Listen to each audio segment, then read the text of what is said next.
Hello everybody, my name is James Davies and welcome to Photo Chat Vlog on YouTube.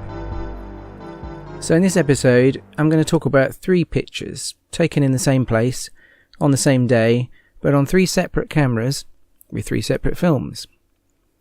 Now at the time that I took these pictures I wasn't setting out to do anything special, I was just taking pictures. But on reflection, after I saw the images, I had quite a profound thought, and that's what I want to chat about later on in this episode. But first, let's examine the pure technical facts about these images. They were all taken on Sunday the 3rd of June 2018 in a cafe in Oxford, England in the UK. That afternoon I'd been to meet my friend Andy, and that is the same Andy that gets a shout out in Season 2, Episode 1 of Photo Chat Vlog, when he and I collaborated on some intentional double exposures. But on this particular Sunday afternoon, Andy and I had met up in town for a catch-up, and had wandered around and had done various things, and we'd stopped to get a coffee in a cafe. I had 3 cameras with me. I had my Olympus OM10, which had Konica VX400 black and white film in it, which was given to me by my friend Denise. I also had my Canon 90U2 camera, and in that I was shooting Konica VX200 film, which I had got from Nikon Trick Photography in Folkestone in England via mail order. And the third camera I had was a Halina Telemaster 100, which I was shooting Truprint film in. Now all 3 films are expired, and the film that I had in the Halina Telemaster was actually in the camera when I got it from a car boot sale a few years ago. So I had 3 cameras, and we were in a cafe, and I guess I thought I ought to take a picture with all 3 of them. And at the time, what was attractive to me was the light. It may not be obvious if we look at this first picture, but it was late in the afternoon. And if you're in Oxford, the street that's there in the background of the image, where you can see the word Debenhams, is called George Street. And it faces west, and as we all know, the sun goes down in the west. So even though it was June and it was actually the middle of the summer, the sun was starting to go down, and I was picking up that sensation of the afternoon coming to a close, just by being aware of the light changing in my environment. It was really apparent here as it was flooding through these windows, and there was something about the intensity of the light slowly changing, and I was driven by a sensation of wanting to use each of the cameras to capture this moment. Which incidentally was not about me meeting Andy, because you can't see him in the picture, and it wasn't about having coffee, because there's no evidence of that. In fact, the absolute absence of people in the image is something quite significant, I think. Clearly I didn't want to capture the cafe as a meeting place. I wanted to capture it as being empty at the end of the afternoon. So in fact the picture manages to record that the cafe's social function is missing, and I think I did a very good job in that, because there are no people at all in any of these pictures. Now in terms of cameras and film, the OM10 that I took this shot on had a 50mm lens, and it looks like I had set the Canon 90U2 to something similar.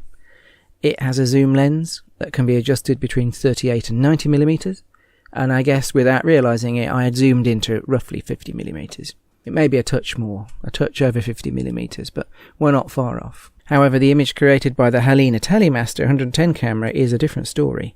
Everything is different about this camera, and I'm going to do a dedicated Photo Chat Vlog episode about this, because 110 film is very, very interesting, and it deserves its own special episode.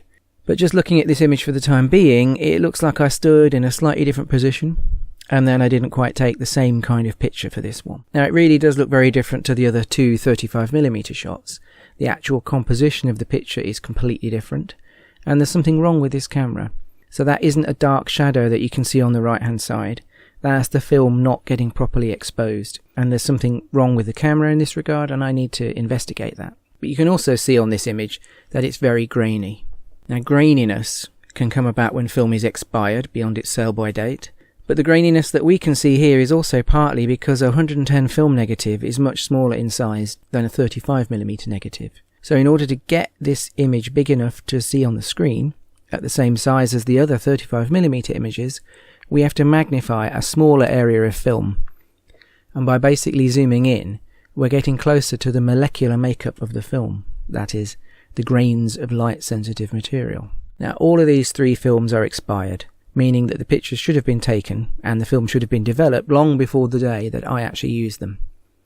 So as well as being grainy and quite flat looking, which could be a consequence of the film being old and expired beyond its best before date, the colours in the Truprint 110 film are dull and faded, which is also likely to be a consequence of the film being out of date. Now, in comparison, the Konica VX200 film is much sharper, and it's less grainy, and colour-wise, it's much more vivid. In fact, there's an overriding pink cast to this shot, and to the entire roll of film. And again, I ought to do a dedicated episode to this film, because it's actually really interesting. A lot of people would say that the colour is off in this picture.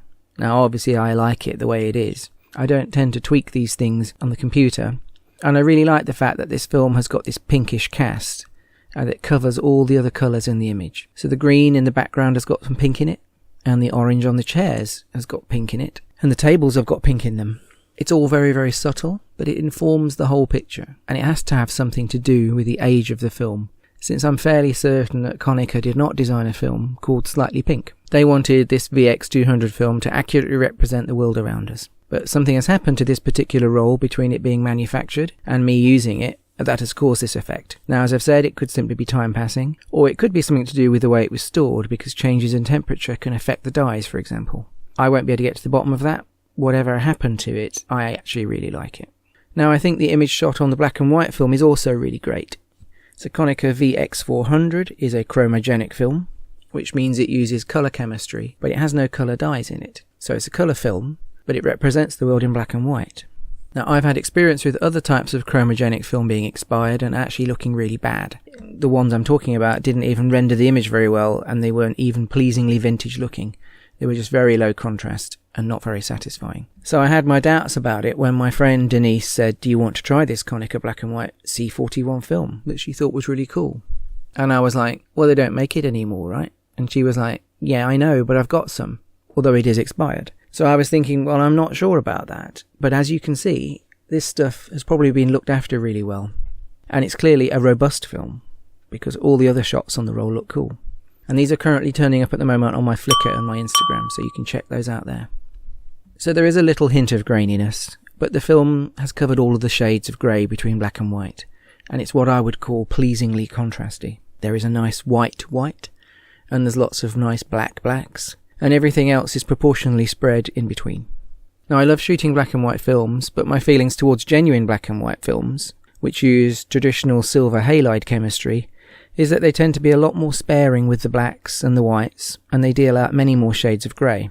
Now, I know there are lots of different types of proper black and white films, and then there are many options available with different chemicals that you can process them in. And then, of course, there are all the different ways that you can experience a black and white image. And I could go on about that for ages, but for a genuine black and white silver print is very different to a black and white magazine image, which is different to something that's displayed on a computer screen, for example. But for me, when they work nicely like this one, the chromogenic black and white films are really nice to use, and they're kind of my favourite. So I could stop the video here and say, there you go.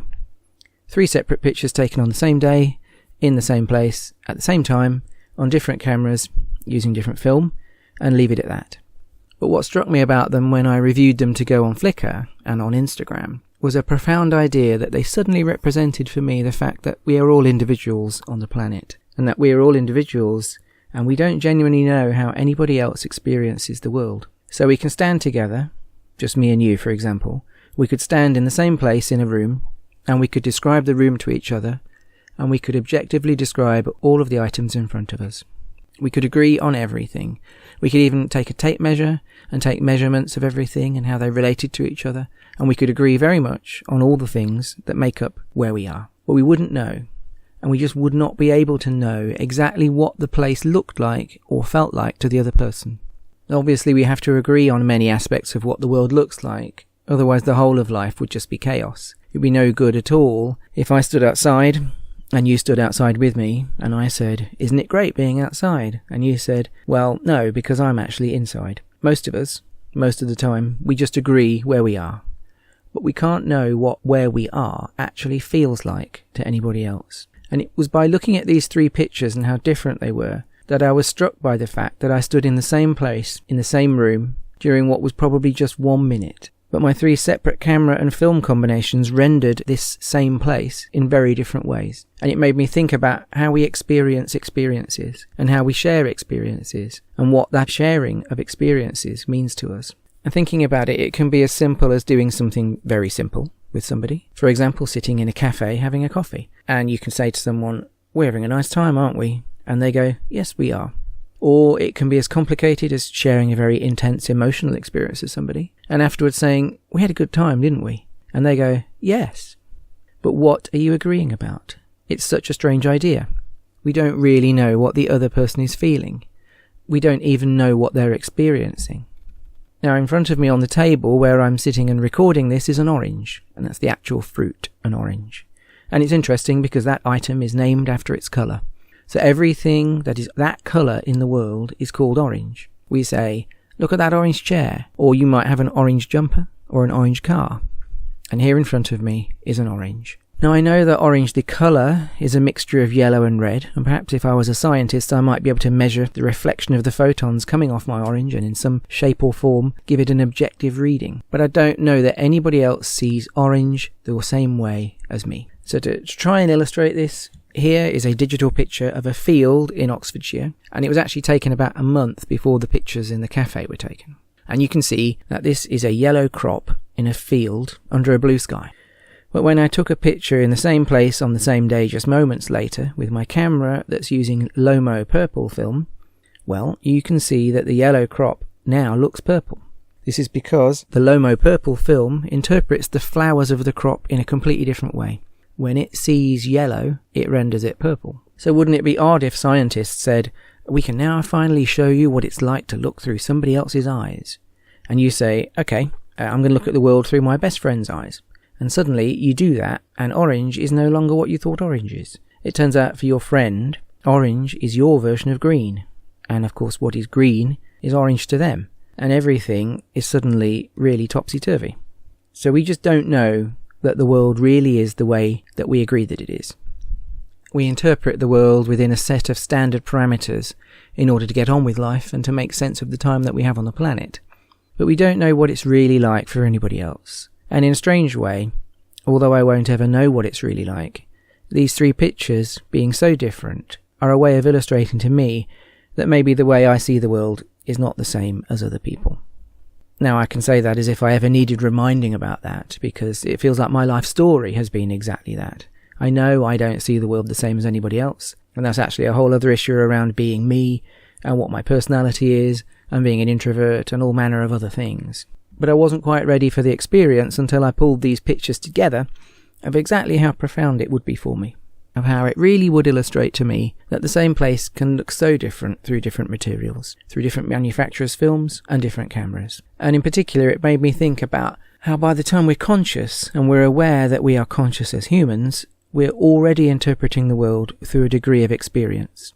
And as I interpret the world today, as I sit here in my little studio recording this and thinking about the world, I'm thinking through 48 years of experience of being on the planet. And if I stand in the world with anybody else, they are experiencing it through all the years they've been on the planet and all the different things that have happened to them. And it is never going to be the same. And I think we'll leave it at that. That's really all I want to say about how these three pictures made me feel. I don't know that I've got a favourite of all three of them.